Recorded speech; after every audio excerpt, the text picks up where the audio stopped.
Yo, what's up, YouTube?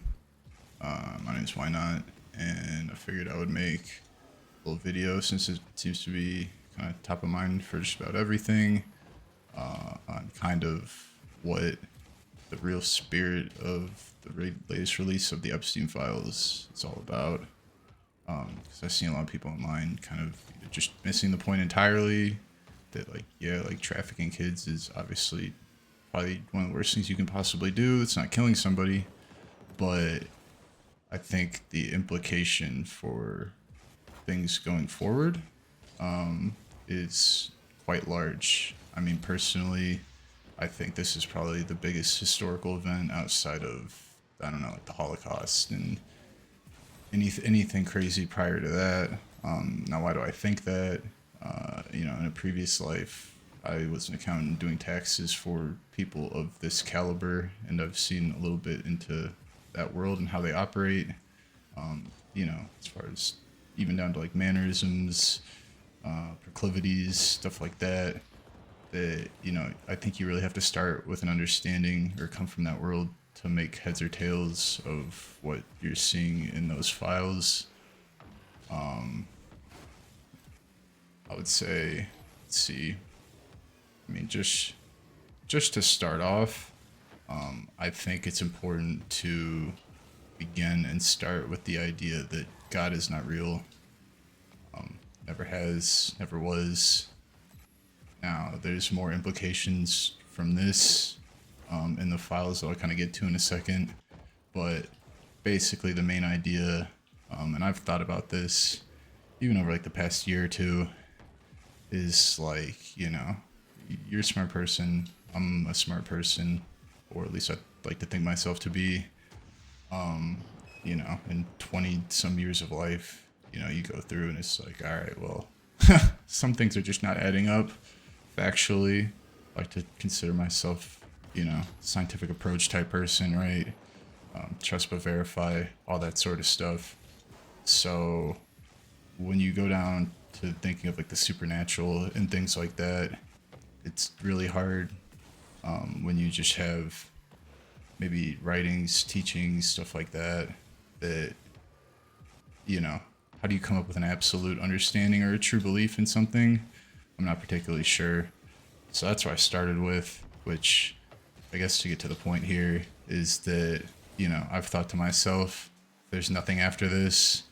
And one of the kind of tools or mechanisms I use to get to that assumption or conclusion maybe is that, say you're probably the richest person in the world by like a super long shot, richer than, even the richest billionaires now, which, I mean, it's kind of no point in being richer than that, but just for the exercise of thinking about this, consider yourself to be, that rich.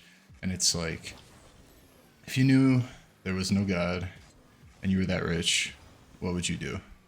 Right? And I've thought about it. And obviously, I think the first thing one would do is you would probably spend, almost every last red cent that you have trying to figure out how to prolong life as long as possible.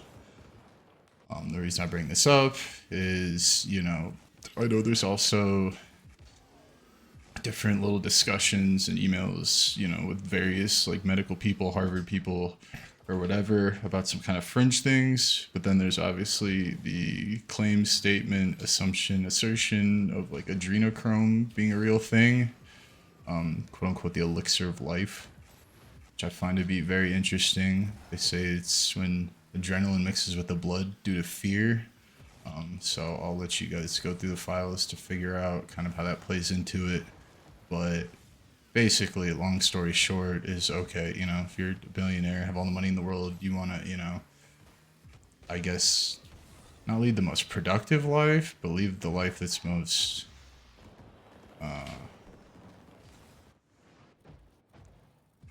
in the most hedonistic way, I guess I would say. And I think that's where you would start, right? Is that, once you've got everything else covered, you're, already getting basically all the general pleasures that life has to offer. You would just want to extend your stay. So that's the first thing. Now, the second thing is, and I think it's especially poignant for people, especially the ones implicated in these files that are already born to super wealthy families that, I like to think about it like, yeah, from an immigrant in the United States that grew up with nothing or, really had to build a life for themselves. I'm sure just having shelter over your head is like a huge win and brings you immense amount of pressure. But for somebody who's never had to work for that, and has had that all their life, obviously that's a non-starter. Kind of the saying, enough is never enough. It's just human nature. So I think in that way, and maybe you can see where I'm going with this, is that, yeah, even a regular old millionaire, definitely not the richest person in the world, should have no problem pulling like tens or whatever, just with, having a few $1,000,000, right? Lots of women out there, should be pretty possible. Something that gets you, all right, what are the forbidden pleasures? All right, well, here we are. One of them. And then the other one, I've seen talks and allusions to in these emails of like human safaris, which, just go hunting and killing people. I would say that's probably another one of the forbidden pleasures. I even remember seeing a movie like way back, maybe a decade ago, kind of talking about that concept. I forget what it's called. I think it's not Eyes Wide Shut, it's something else. Just getting different horror movies, but anyway. So that's one concept, and you have to understand it because basically where I'm going with this and why, this proposed pedophile ring or whatever is so it holds so much weight is that kind of in the hedonistic way of thinking of things is, money's really nothing but power. Power is sex, and sex is pleasure. And at the end of the day, the ultimate goal for a hedonist is just to go through life harvesting as much pleasure as possible. So now that we've kind of seen that, now we have to find out how all these individual people kind of fit into that framework of thinking. And I think it's first good to start out by talking about the fact that all of these people are Jewish, but they're not like Hasidic Jewish or anything like that. So it's not firm lines drawn on, firm lines drawn between groups, but rather this kind of mix that, being Jewish or whatever qualifies you, but there is also, it's like you pass the written portion, of an interview, right? For like a technical job, they give you the test, you pass that. That's just being Jewish. Then you got to have the actual like interview, and you have to talk to like the CEO or owner. He has to see that you're, cool to work with. That's the other half, right? Because then they can trust you. And obviously this all works in because of the, well, I'll say U.S. and Israel relations, but it's really more of kind of a puppet master and puppet sort of thing, which makes a lot of sense, at least to the fact that, the United States has a lot of capital to extract from it. And I think that's kind of where, okay, all these people are in the door, but like, how do they get there? And it's all people in, banking, legal, accounting, finance, marketing, media, stuff like that. People with, soft skill jobs, but because if you can become good at it, those soft skills can kind of produce outsized returns for you, right? It's like there's nobody in that list that was building, even building yachts or whatever, or building boats or building planes or whatever. Like manufacturing is a non-consideration because the best way to skim off the top without people getting mad or really realizing anything is through complicated financial instruments, and just kind of,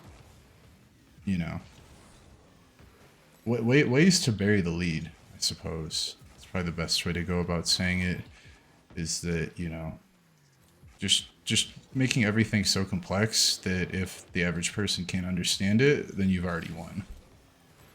And I think that's definitely a lot of it.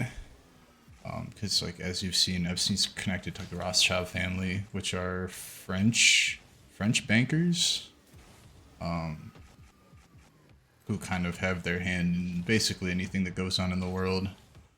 Which is funny because there's an email that talks about them basically funding Hitler, which is kind of interesting. But it obviously does make sense when you think about the connection with playing both sides, in any sort of conflict, because obviously, you know, like I've seen there's other conversations with like Raytheon, Lockheed Martin, and all that sort of thing. You know, I'm sure all that kind of fits in somehow, but it's that spirit.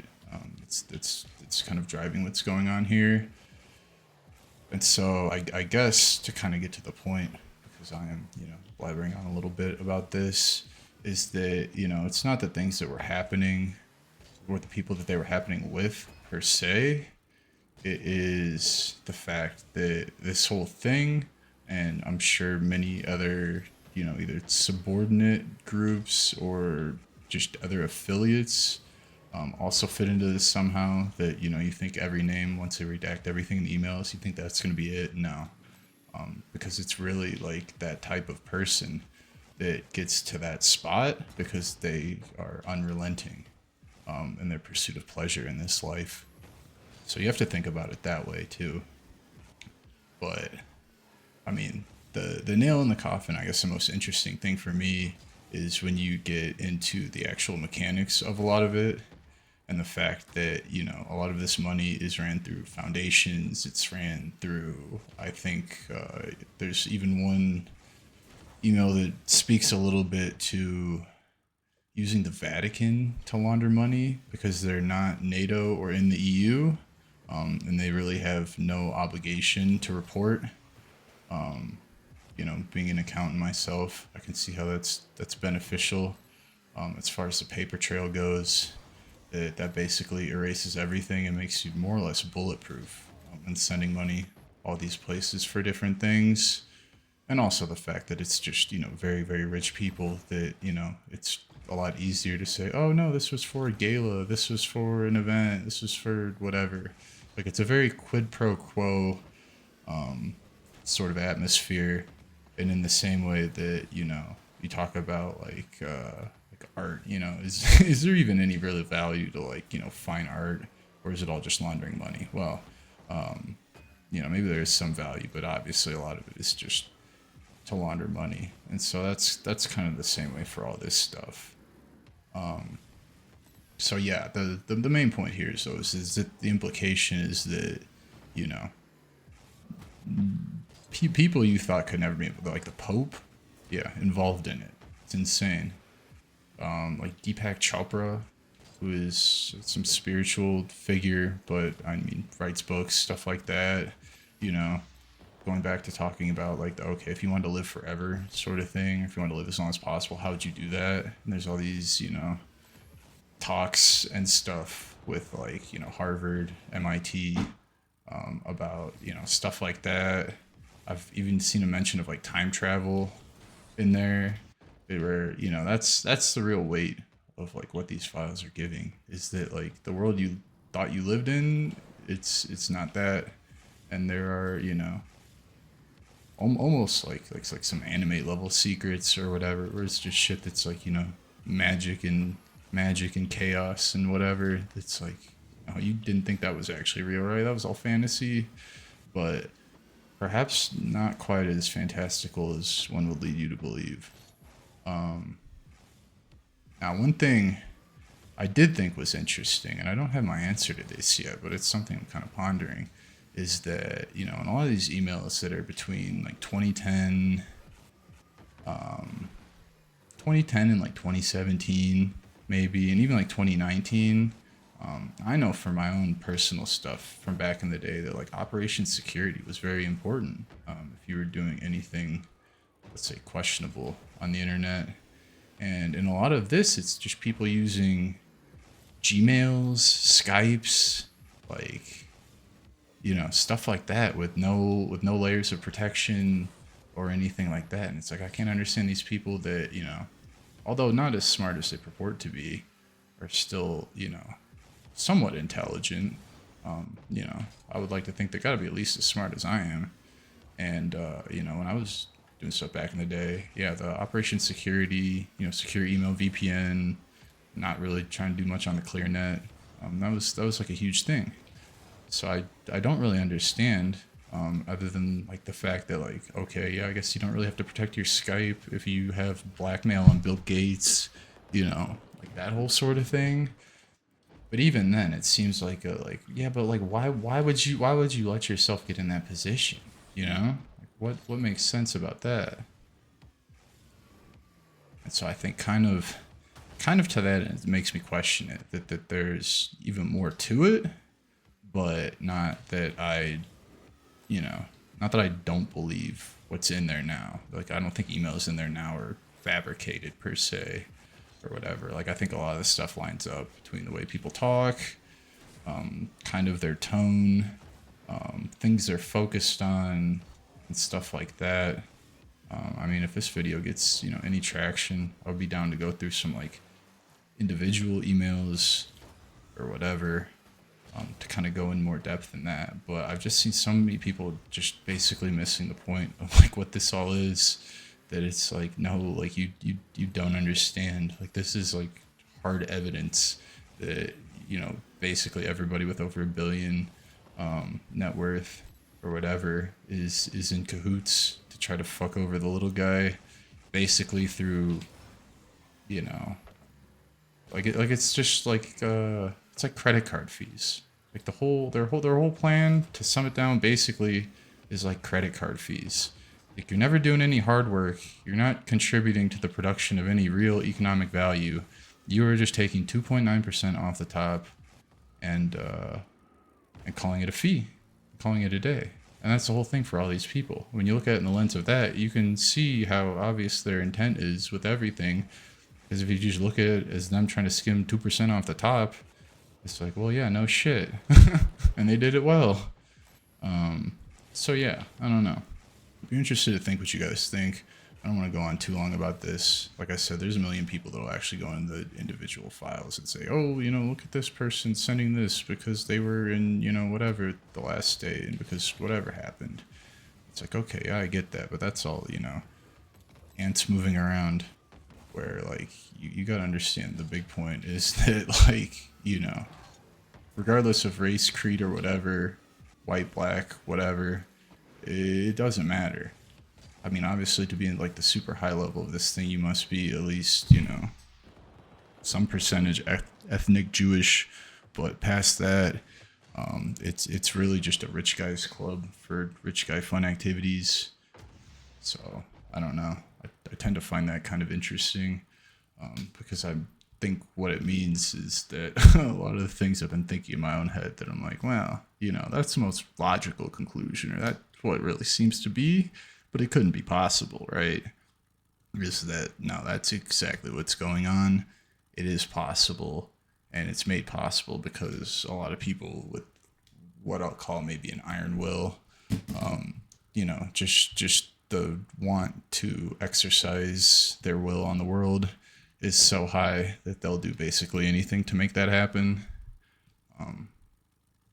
And that's one way to live, I guess. But as we're seeing, this is kind of what the fallout is like.